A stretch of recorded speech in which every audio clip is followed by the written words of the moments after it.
Today's puzzles and survival video is going to be all about the pit and the way that you can use the pit, also known as the rare earth field, to collect a ton of materials that you trade in for either 5-star McCarthy frags, or you can trade them in for module materials, modules themselves, and more. This is all stuff that you should be doing 100% free to play, although if you were spending in puzzles and survival, you should definitely check out the sponsor of today's video, the Amazon Appstore, which is an extremely easy way to save up to 20% off your purchases in puzzles and survival. I literally do this, and it is magnificent. Here's how you can start saving up to 20% in puzzles and survival by using today's sponsor.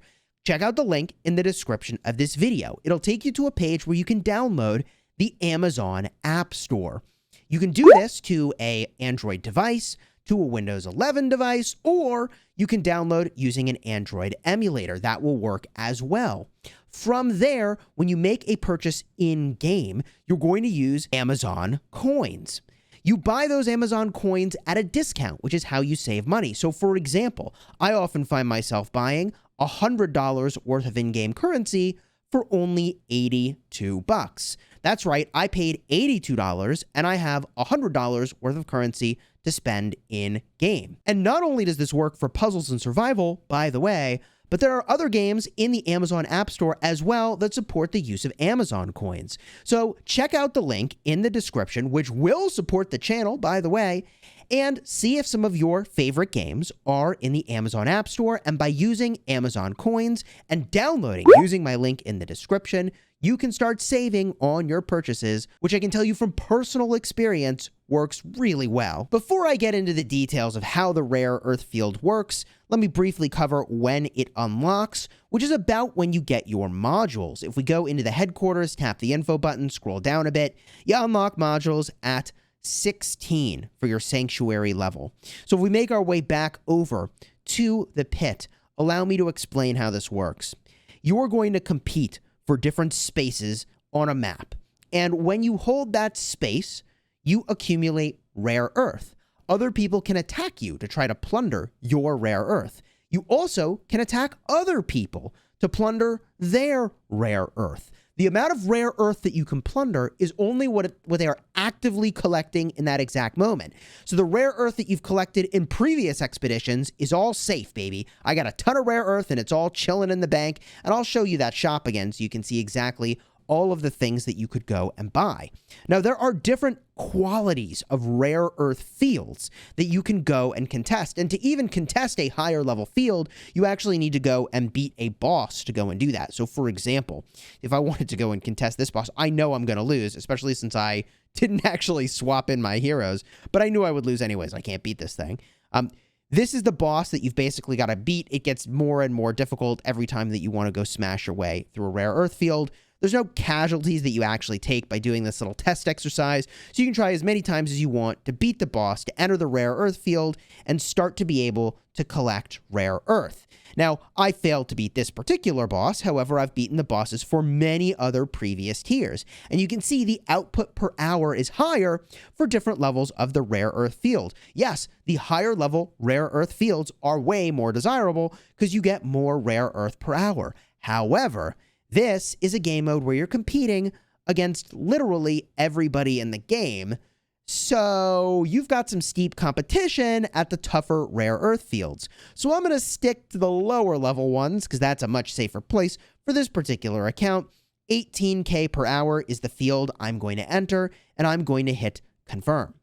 Now, from here, there's a couple ways that you can find a rare earth field. The thing that you really ought to be doing once you get stronger is finding somebody you can plunder and to take some amount of the rare earth that they have been actively collecting. You can see in the upper right, I have 5 raid attempts per day that I get to go in and take rare earth from other players. Now, unfortunately, that means somebody can come along and take rare earth from you, which is a little bit of a pain. So if I went in here and I look, this particular player that I tapped in the upper left, I can check their commander info. Do they look beatable? No. That's double my might. I probably can't beat them. Seems unlikely. I can look over here. More than double my might. Seems unlikely. Now I'm looking on the very first page, which is probably not a good idea. I can start to scroll to go to other pages, but I'd recommend that you go in here and type in a really, really large number like 789. Let's go there. Okay. From here, we can try to find somebody to beat that maybe has way less power. That'll work. So I'm going to back out, and it'll tell you how much time left and how much they've gathered in total. You plunder a percentage of that when you beat them. So I'm going to hit steal, and I'll hit confirm. I'm going to select the army that I actually want to use. And be sure, by the way, if you've been following my guide for having VIP level 10, card will be up in the top. VIP 10 is amazing. You know that you can switch between builds pretty regularly, and just make sure you've got your war-based talents ready to go. This is my best configuration for now anyways. I smash confirm. I'm going to bring all fighters because I have a fighter-based build, and we dispatch. Now, I'm going to beat this dude. It told me already. Spoiler alert, you're successful in capturing the field. I'm going to skip the fighting for now. You can watch this if you want to see what happens. And boom. Now, you don't take any casualties. It says casualties here, but there's no wounded troops you got to heal in your hospital. There's no healing cost for either party. So don't feel bad taking from other people because they are going to come and take from you. And you have to offset really the fact people are hitting you by hitting other people. Now, I just took 6,830 rare earth field. Now, you may be thinking, you bully. But look, let me tell you, the big players are going to come along and they're going to take from you. And if you don't take from somebody else, you don't have to, but you're just losing out on rare earth every single day. You should be using, in a perfect world, your rare earth raid attempts to go and capture rare earth from other players. Because yes, other people will do that from you. Now, you can recall your troops. And by recalling your troops, that will make it so that if you had a lot of resources and you've been here for some number of hours and you haven't been plundered, all those resources, the rare earth that you've collected here, will be safe, which would be good. That will protect all the rare earth that you've collected, and that's a solid strategy, even if you're out of raid attempts. Now, there is a way to search for empty fields. Now, I'm currently occupying this pit, but if you were to tap that little crystal in the right, you can do a search for empty fields and automatically deploy to them. The disadvantage of that is that you're not plundering. The advantage of that is that it's simply fast. But if there are no open pits, sometimes, like, look, every single pit is taken. You're competing against everybody playing the game. Then in that instance, it just tells you, hey, sorry, try again in 5 minutes. So then you'll have to manually go and find one anyways to go and raid. Wow. So the rare earth field is a great way to get a lot of rare earth.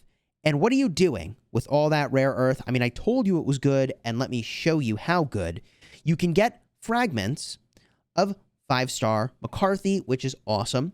There is an unlimited number of those that you can get in any day, but other items are limited per day. So you can't save up tons of rare earth and go completely ham on an event, but you can plan to use your rare earth on events that reward you for getting these different things that you see in the shop, which is really crucial. Plus, this is the primary place by which you will be upgrading your modules. And if you don't know what modules are, great news, I made a dedicated video about that just the other day. Card will be up in the top, so you can see more information about that once this video is over.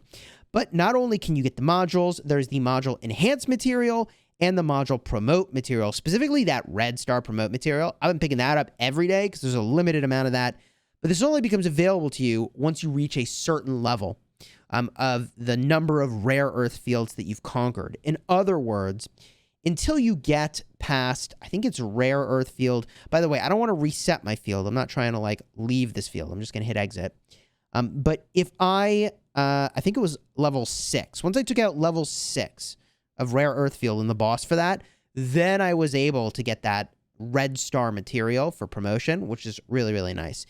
Now, if I tap the info button up here in the upper right, this will give you a basic overview as I've already provided to you. So as it says in the upper right, each field is well guarded. The higher level, the better the gathering efficiency. We covered all that. There's a boss, you got to beat it. Higher level gives you more resources per hour while you're in it.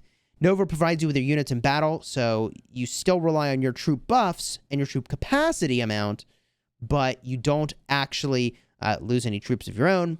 When the time ends, you will be forced to leave the field.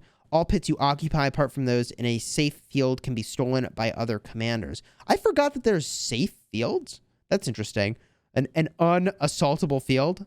And then battles lost in this feature result in fatigue instead of casualties, When your fatigue length reaches a certain amount, you will not be able to engage in battles until the fatigue length drops to 0. I've never had this problem, and I've been doing this for weeks. So for whatever that's worth, there is a gathering ranking here, but I mean, I am not going to be in this, and any new player should not expect to be in this list anytime soon unless you are a mega whale. Now, I did mention, I think, VIP earlier, and that feature that lets you auto-occupy an empty pit. The VIP level where that shows up, I believe it's, I think it's 7. Yes, there it is. Auto-occupy in a pit. Boom. Shows up at VIP 7. VIP 7 is pretty straightforward to get, and you're just going to have to spend diamonds to get there. Now, I've been spending in this game, and I have a lot of diamonds accumulated, and I still haven't figured out the best way to spend them. There was an event over the weekend that was like, hey, spend your diamonds during this event. And people kind of told me to like not spend there and spend somewhere else, maybe go for some nano weapons, but I'm getting like way ahead of myself. VIP 10 is the best place for your diamonds if you haven't put any in there yet. But I talked about that in the video I mentioned earlier, and the card for that will appear over here in just a minute as the credits roll. If you enjoyed the video, throw a like on here, consider subscribing, and definitely check out the sponsor of today's video. You can save up to 20% on your purchases in Puzzles and Survival. It is extremely easy to set up. I feel like it's actually maybe takes slightly longer to go into your settings, right? Which you've probably already done. Go to account and make sure that your account is actually bound to a social media profile. And then you just log into your account after you've downloaded the Amazon Appstore and Puzzles and Survival from the Amazon Appstore. And it's super easy, right? You get your Amazon coins and you start saving. Unbelievable, man. I wish every game I was playing had that because, yeah, saving up to 20% is real good stuff. Until next time, you have fun smashing your enemies.